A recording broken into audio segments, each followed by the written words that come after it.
l'explosion à venir. Cependant, cette image idyllique est troublée par les craintes de certains futurologues d'une explosion dans le volcan des informations humaines.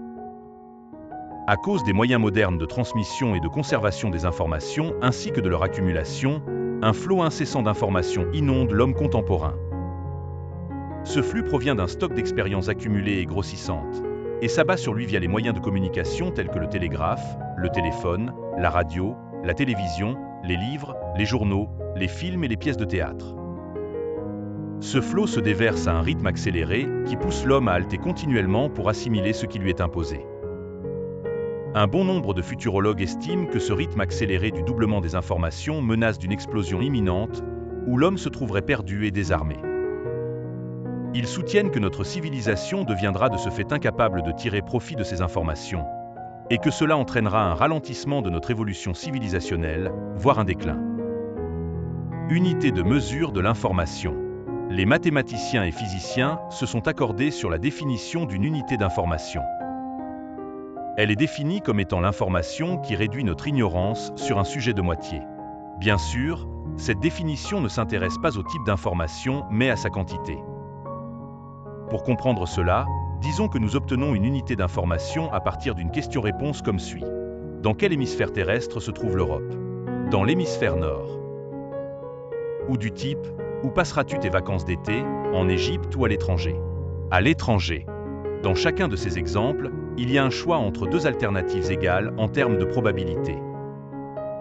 La réponse exclut une de ces alternatives, ce qui réalise une unité d'information. Puis, si l'on passe à une opération nécessitant deux unités d'information, supposons que nous ayons 4 cartes face cachée dont l'une comporte une image. Nous pouvons déterminer quelle carte a l'image en posant seulement 2 questions. L'image est-elle sur la première ou la deuxième carte? Est-elle sur la 4e carte? Ici, nous avons appris que l'image est sur la 3e carte. Capacité et limitation humaine. Nous savons tous que la capacité humaine à absorber des informations est limitée. Les scientifiques ont déterminé que la capacité d'un humain ordinaire à assimiler les informations ne dépasse pas 25 unités d'information, bits, par seconde, ce qui équivaut à un mot par seconde. Ils affirment également qu'un individu ne peut lire durant toute sa vie plus de 3000 livres. Pour atteindre cet exploit, il faudrait lire environ 50 pages par jour, chaque jour de sa vie. En tenant compte qu'entre-temps, plus de 2 millions de livres seront ajoutés à la bibliothèque mondiale, ce qui signifie que la capacité de lecture d'un individu ne couvre pas plus qu'un livre sur 10 000.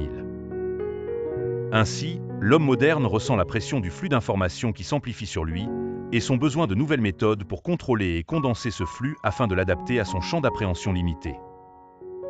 Cette situation, bien qu'elle pose un problème au lecteur, devient encore plus cruciale pour les scientifiques, car le progrès de l'humanité dépend de leur capacité à comprendre les informations globales qui s'accumulent chaque minute pour les utiliser dans l'amélioration de la vie.